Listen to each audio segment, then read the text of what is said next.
Hello everyone, welcome to uranium Guruji. आज हम लोग यहाँ पर 6 मई से बनने वाले करंट अफेयर को डिस्कस करने वाले हैं। उसके साथ में मैं आपको बता दूँ कि अब डेली वीडियो जो आएगा आप लोग का करंट अफेयर का वो 5 AM यानी सुबह 5 बजे आने वाला है वीडियो। ठीक है, इसका क्विज भी होता है। डेली जो वीडियो आते हैं आप लोग क्विज मिलता है आप लोग को, PDF फ्री में मिलता है और 15 वन लाइनर क्वेश्चन डेली पढ़ने को मिलते हैं। ये सारा कुछ आपको कहाँ मिलेगा?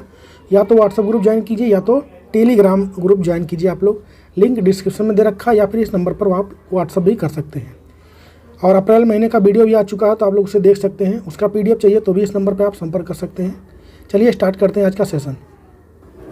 पहला क्वेश्चन है कि हाल ही में रिपोर्टर्स विदाउट बॉर्डर द्वारा जारी विश्व प्रेस स्वतंत्रता सूचकांक 2025 में भारत किस स्थान पर रहा है? तो अभी हाल ही में ग्लोबल प्रेस फ्रीडम इंडेक्स आ चुका है। प्रेस फ्रीडम इंडेक्स ये जो है 2025 वाला आ चुका है।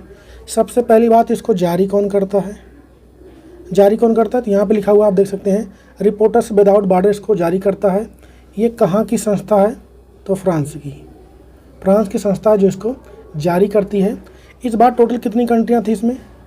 टोटल कंट्री की बात करेंगे तो 180 देशों में फर्स्ट पे कौन रहा है, सेकंड पे कौन रहा है और थर्ड पे कौन रहा है और लास्ट में कौन रहा है? और हमारा क्वेश्चन क्या था, इंडिया कहाँ पे रहा है? तो पहले फर्स्ट वाला देखते हैं।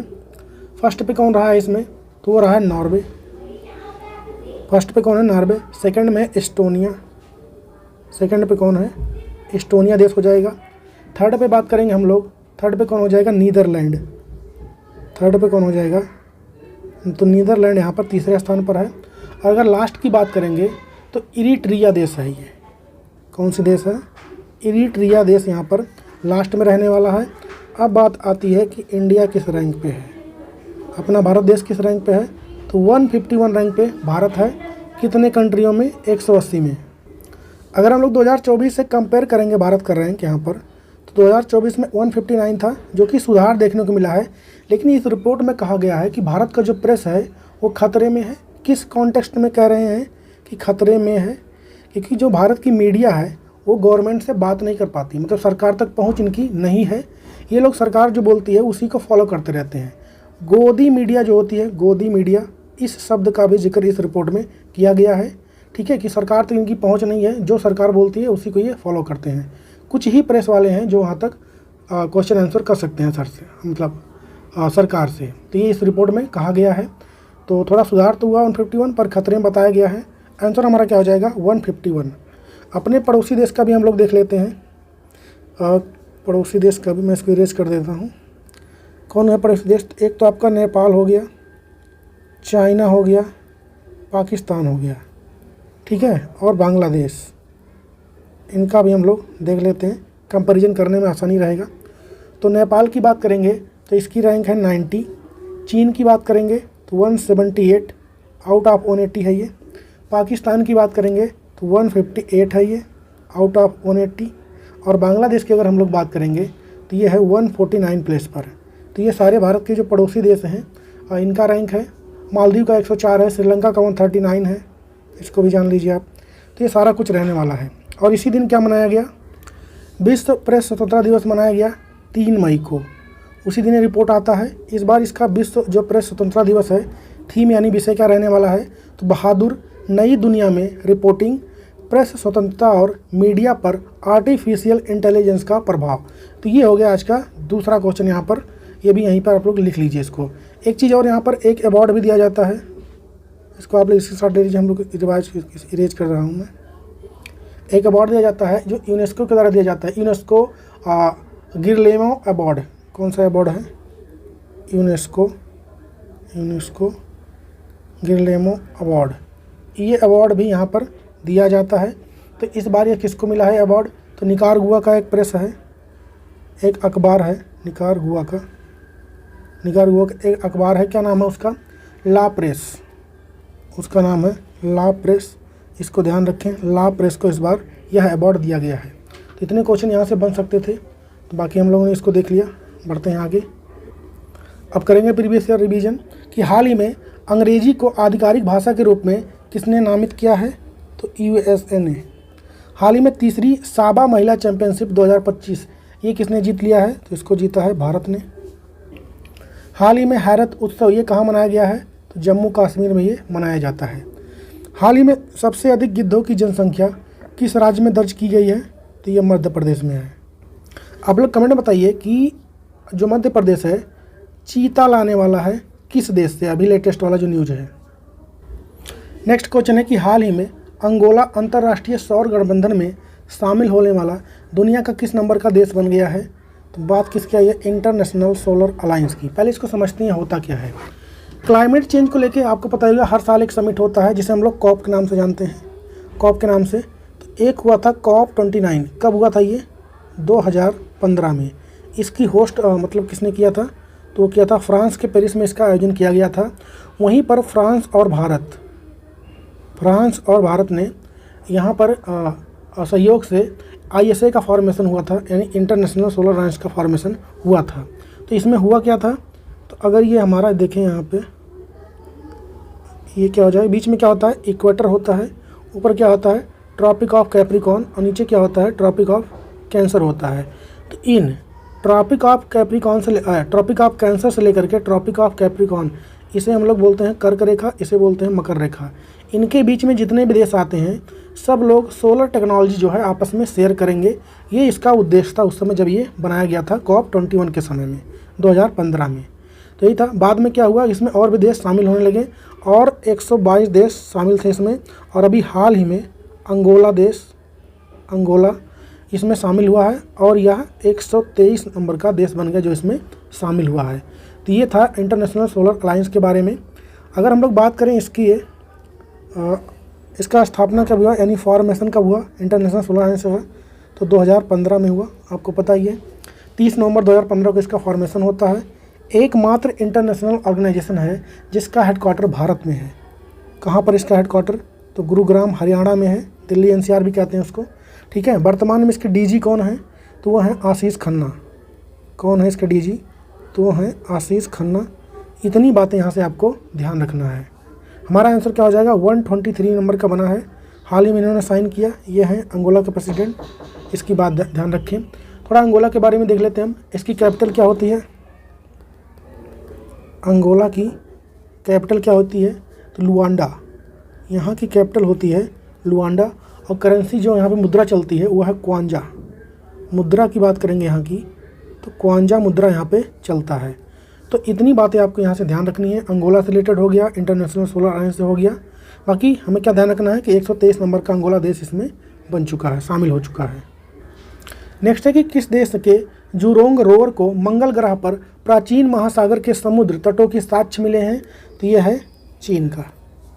हाल ही में बार काउंसिल ऑफ इंडिया के अध्यक्ष के रूप में पुनः निर्वाचित किसको किया गया है? मनन कुमार मिश्रा को। कौन हुए हैं? मनन कुमार मिश्रा इस पे हुए हैं। नेक्स्ट है कि हाल ही में किस मंत्रालय ने आधार सुशासन पोर्टल लॉन्च किया है? तो माईटी मिनिस्ट्री ने। माईटी मतलब इलेक्ट्रॉनिक और IT मिनिस्ट्री ने।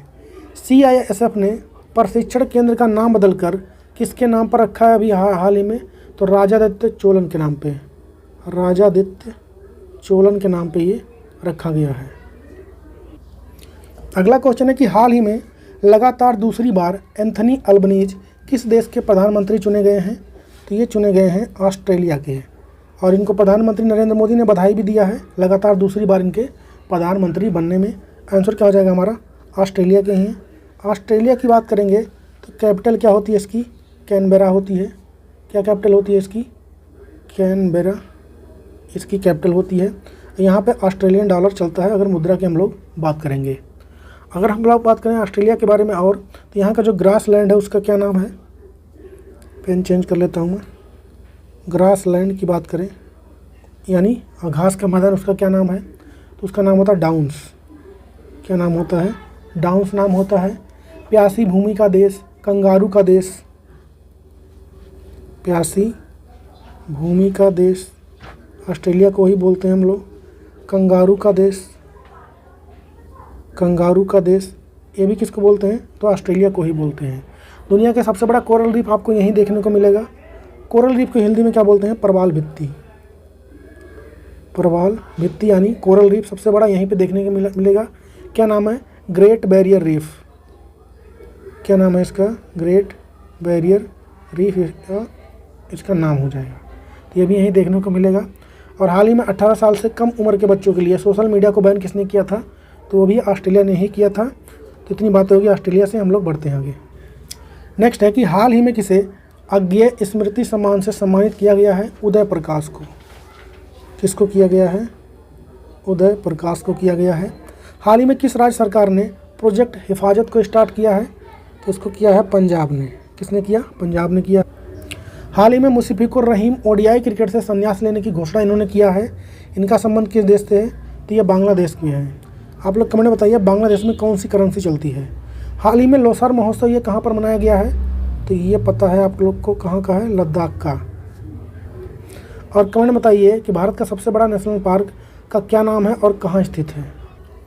अगला क्वेश्चन है कि हाल ही में आंध्र प्रदेश के नागिया लंका में डीआरडीओ के नए मिसाइल परीक्षण रेंज की आधारशिला किसने रखी है? तो कहाँ पर?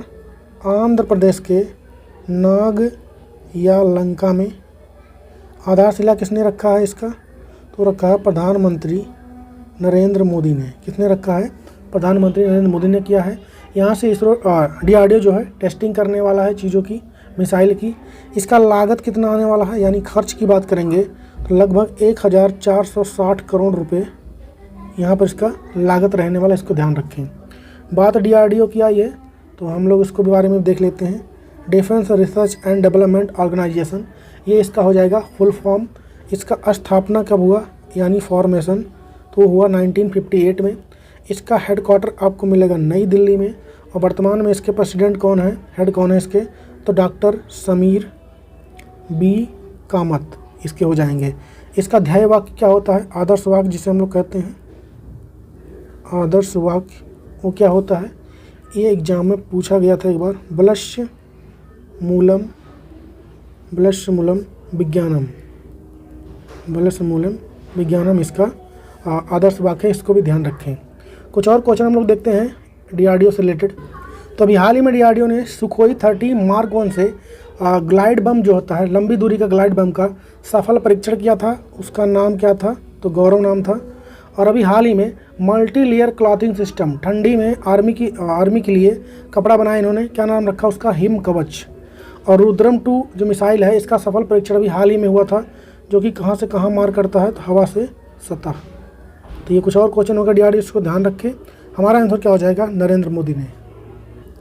नेक्स्ट है कि हाल ही में आरबीआई की गाइडलाइंस के अनुसार एटीएम से कैश निकालने पर कितना चार्ज लिया जाएगा? तो 19 रुपये। उत्तराखंड में पेड़ों को बचाने के लिए चली चिपको आंदोलन की कौन सी वर्षगांठ 26 मार्च 2025 को मनाई गई है? 51 नंबर का। नेक्स्ट है कि हाल ही में एआई कोष को किस मंत्रालय ने लॉन्च किया है? तो माइटी मिनिस्ट्री ने किया है, तो ministry of electronic and information technology. March 2025 में रक्षा मंत्रालय ने कहाँ पर सौर वेदनम उत्सव का आयोजन किया है? तो इसका आयोजन हुआ है बिहार में। कहाँ पर हुआ है? बिहार में। अगला क्वेश्चन है कि हाल ही में ऑल इंडिया फुटबॉल फेडरेशन यानी AIFF द्वारा सर्वश्रेष्ठ खिलाड़ी किसे चुना गया है? तो पहले बात हम पुरुषों की बात करेंगे, मेल में कौन जीता है, फिर बात करेंगे महिलाओं में कौन जीता है। 2 कैटेगरी में। पुरुषों की बात करेंगे तो इसमें जीता है सुभाषिस बोस ने। किसने जीता है? सुभाषिस बोस ने। सुभाषिस बोस जो कि कहाँ से खेलते हैं? तो ये मोहन बगान सुपर जायंट के खिलाड़ी हैं ये।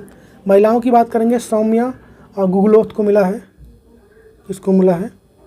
सौम्या गुगलोथ, इनको दिया गया है इस अवार्ड को। ईस्ट बंगाल से खेलती हैं ये, ईस्ट बंगाल से ये खेलती हैं, इसको ध्यान रखें। हमारा आंसर क्या हो जाएगा? सौम्या गुगलोथ और सुभाष बोस। आंसर हो जाएगा डी। बात करें हम लोग अगर ऑल इंडिया फुटबॉल फेडरेशन यानी AIIF की, तो इसका स्थापना कब हुआ था? फॉर्मेशन 23 जून 1937 को इसका फॉर्मेशन होता है। इसका हेडक्वार्टर कहाँ पर मिलेगा? तो न्यू दिल्ली में मिलेगा आपको। और वर्तमान में इसके प्रेसिडेंट यानी अध्यक्ष कौन है? तो कल्याण चौबे। इसके अध्यक्ष हो जाएंगे। तो इतनी बातें ध्यान रखें, हम लोग बढ़ते हैं आगे। नेक्स्ट है कि महाराष्ट्र के मुंबई में राष्ट्रीय समुद्री खेल 2025 के किस एडिशन का आयोजन अभी हाल ही में किया गया है? तो ये पहला वाला है। हाल ही में हरियाणा राज्य सरकार ने नागरिकों की सेवा के लिए कौन सा AI चैटबॉट लॉन्च किया है? सारथी। क्या नाम हो जाएगा? सारथी। नेक्स्ट है कि हाल ही में विश्व की सबसे अधिक वैल्यूएबल स्टील कंपनी कौन सी बन गई है? तो JSW, जिंदल की है ये। हाल ही में किसने स्टूडेंट की मानसिक स्वास्थ्य संबंधी परेशानियों को दूर करने के लिए यस रविंदर भट्ट की अध्यक्षता में राष्ट्रीय टास्क फोर्स का गठन किया है? तो ये किया है सुप्रीम कोर्ट ने। अगला क्वेश्चन है कि हाल ही में किस देश ने महिला क्रिकेट में ट्रांसजेंडर महिलाओं को खेलने पर प्रतिबंध लगा दिया है? तो ये लगाया है इंग्लैंड क्रिकेट बोर्ड ने। आंसर हो जाएगा ए, इंग्लैंड और वेल्स। इंग्लैंड और वेल्स इन दोनों देशों के क्रिकेट बोर्ड ने इस पर प्रतिबंध लगाया है। इनका कहना यह है कि महिलाओं की जो कानूनी परिभाषाएं होती हैं, महिला की जो कानूनी परिभाषाएं होती हैं वो अलग होती हैं ट्रांसजेंडर से, इसलिए उसमें इनको नहीं खिलाया जाएगा। तो बस इतना ही जानना हमें, इंग्लैंड ने ऐसा किया है। नेक्स्ट है कि हाल ही में भारत और श्रीलंका के बीच व्यापार को बढ़ावा देने के लिए किसका गठन किया गया? तो लीबा यानी लंका इंडिया बिजनेस एसोसिएशन। हाल ही में भारत की पहली स्वदेशी मैग्नेटिक रेजोनेंस इमेजिंग मशीन यानी MRI ये कहाँ पर लगाया जाएगा? तो ये लगाया जाएगा एम्स में। एम्स कहाँ पर है? दिल्ली में। अगला है कि हाल ही में अरुणाचल प्रदेश के मोरान समुदाय को किस राज्य ने अस्थायी निवास प्रमाण पत्र यानी परमानेंट निवास प्रमाण पत्र देने की घोषणा किया है? तो असम सरकार ने। बताइए मुख्यमंत्री कौन है असम के? हाल ही में सेपक टकरा विश्व कप 2025 का आयोजन ये कहाँ पर हुआ है? बिहार में हुआ है।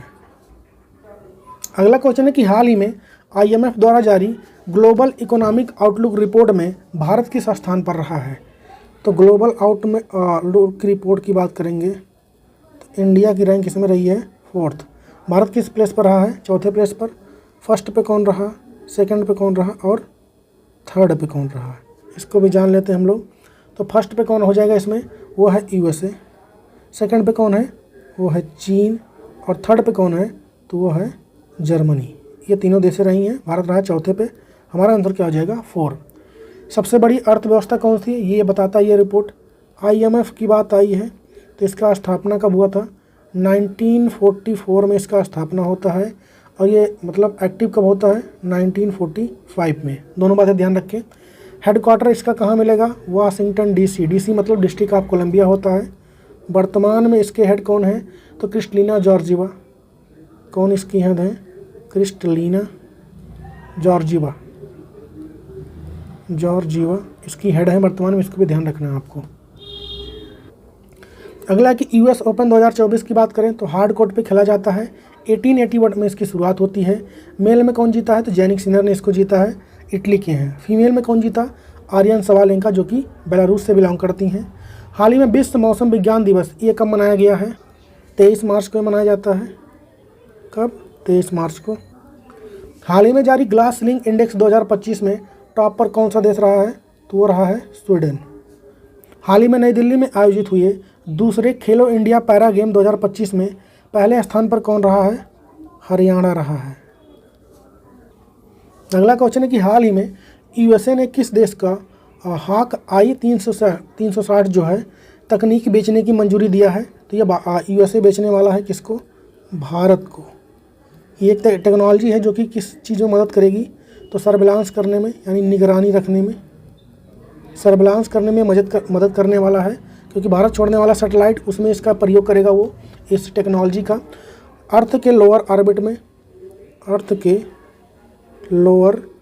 ऑर्बिट में भारत भेजेगा सैटेलाइट किसके लिए? तो निगरानी रखने के लिए। उसी में इस टेक्नोलॉजी का यूज किया जाएगा। किस चीज़ पर निगरानी रखा जाएगा? तो विमान हो गए, एरोप्लेन वगैरह हो गए, ये सब चीज़ें, या फिर कोई जेट हो गई, या फिर पानी वाली जहाज़ हो गई, तो इन सब में नज़र रखने के लिए इसको भेजा जाएगा। तो ये हमें बेच रहा है अमेरिका। हमारा आंसर क्या हो जाएगा? भारत। USA बेच रहा है भारत को। ऑस्ट्रेलियन ओपन 2025 की बात करेंगे तो हार्ड कोर्ट पे खेला जाता है। 1905 में इसकी शुरुआत होती है। इस बार मेल में जीता है जैनिक सिनर ने जो कि इटली से हैं। और महिलाओं में कौन जीती हैं? तो मेडिसन कीस जीती हैं। ऑस्ट्रेलियन ओपन 24 की बात करेंगे तो हार्ड कोर्ट पे हो ही गया ये। इसमें भी मेल में जैनिक सिनर ही जीते थे इटली के, और फीमेल में आर्यन सबालेंका जो कि बेलारूस से हैं। और ये चारों जो ओपन होते हैं, ऑस्ट्रेलियन ओपन और यूएस ओपन, ये सब जो होते हैं, अभी 2025 में सिर्फ एक ही ओपन हुआ है, ऑस्ट्रेलियन ओपन, बाकी 24 वाले ही हैं। फ्रेंच ओपन की बात करेंगे, 24 वाला क्ले कोर्ट पे खेला जाता है। 1891 में शुरुआत होती है। मेल में जीता है कार्लोस अल्कराज ने, जो कि स्पेन से हैं, और महिलाओं में जीता है इगा स्विएटेक ने, जो कि पोलैंड से हैं। विंबलडन ओपन की बात करेंगे 24 में, तो ये ग्रास कोर्ट पे खेला जाता है। 1877 में शुरुआत होती है। मेल में जीता है कार्लोस अल्कराज, जो कि स्पेन के हैं, और फीमेल में बारबोरा क्रिजजिकोवा जीती हैं, जो कि चेक रिपब्लिक या फिर चेक गणराज्य से हैं। नेक्स्ट क्वेश्चन है कि हाल ही में केंद्र सरकार ने 2025-26 सीजन के लिए गन्ने की FRP में कितने % की वृद्धि की है? तो ये तो सरकार ने किया है 4.41% का वृद्धि इसमें हुआ है। क्या होता है FRP? आप लोगों ने एक चीज़ और सुना होगा, MSP। MSP की बात करेंगे, टोटल ये 22 फसल के लिए होता है। कितनी फसल के लिए? 22 फसल के लिए। आपके तिलहन वाला हो गया, दलहन वाला हो गया, सोयाबीन हो गया, ये सब चीज़ें जो होती हैं इन्हीं 22 में आती हैं। धान गेहूँ भी इसी में आता है, MSP वाले में, ठीक है, मिनिमम सपोर्ट प्राइस। लेकिन FRP जो होता है सिर्फ गन्ने के लिए होता है। शुगर केन बोलते हैं गन्ने को। FRP किसके लिए होता है? सिर्फ गन्ने के लिए होता है। क्या फुल फॉर्म हो जाएगा इसका? फेयर रीम्यूनरेटिव प्राइस, ये इसका फुल फॉर्म हो जाएगा। सरकार ने इसी को बढ़ाया है कितने से? 4.41% से। आम भाषा में बोले तो पहले कितना रेट था पर क्विंटल, अब कितना हो गया है? तो पहले रेट था इसका पर क्विंटल 340 रुपये पर क्विंटल इसका रेट था, और अब इसको बढ़ गया 4.41% बढ़ने से। अब ये कितना हो जाएगा?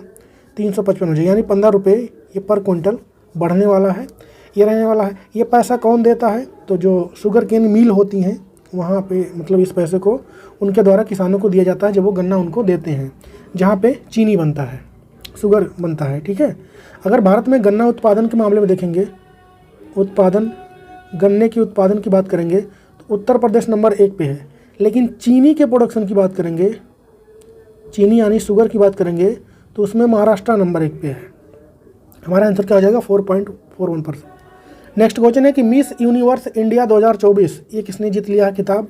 रिया सिंघा ने जीता है, जो कि गुजरात से बिलोंग करती हैं। मिस इंडिया 2024 की बात करेंगे, निकिता पोरवाल ने जीता है, जो कि मध्य प्रदेश के उज्जैन की रहने वाली। और मिस ग्रैंड इंटरनेशनल 2024 ये किसने जीता है? तो रेचल गुप्ता ने जीता है, जो कि पंजाब के जलंधर से बिलोंग करती हैं ये। मिस टीन यूनिवर्स 2024 तृष्णा रे जीती हैं। तो ये सारे ब्यूटी कंपटीशन हो गए आप लोग के। नेक्स्ट क्वेश्चन है कि हाल ही में विश्व टूना दिवस कब मनाया गया है? तो ये मनाया गया है 2 मई को। कब मनाया गया? 2 मई को मनाया गया है। टूना एक मछली की प्रजाति होती है, उसके बारे में जागरूकता बढ़ाना, उसको सुरक्षित रखना, इस सब के लिए इस दिन को हम लोग मनाते हैं। नेक्स्ट है कि मिस इंडिया USA 2024 ये किसने जीता? तो कैटलीन सैंड्रा नील ने जीता है। और मिस वर्ल्ड 2024 की बात करेंगे, किस एडिशन का था? 71 नंबर का था। किसने जीता है? क्रिस्टीना पेस्जिकोवा ने जीता है, जो कि चेक रिपब्लिक से हैं। मिस यूनिवर्स 2024 की बात करेंगे, 25 वाला भी नहीं मिला है। एडिशन था ये 73rd नंबर का। होस्ट कौन था? मैक्सिको था। जीता किसने? तो विक्टोरिया केयर थेल्विग ने जीता, जो कि डेनमार्क से बिलोंग करती हैं। मिस इंडिया वर्ल्ड वाइड की बात करेंगे, ध्रुवी पटेल ने इस बार जीता है, भारत की हैं। और आज का होमवर्क क्वेश्चन है कि हाल ही में कार्बन को समुद्र से कैप्चर करने के लिए इंग्लैंड ने कौन सा प्रोजेक्ट लॉन्च किया है? इसका जवाब छापेंगे आप लोग कमेंट में। बाकी सेशन कैसा लगा है, कंटेंट कैसा लगा है, इसको आप कमेंट में बता सकते हैं। बाकी वीडियो को लाइक और शेयर किया कीजिए। मिलेंगे कल की वीडियो में, तब तक के लिए जय हिंद।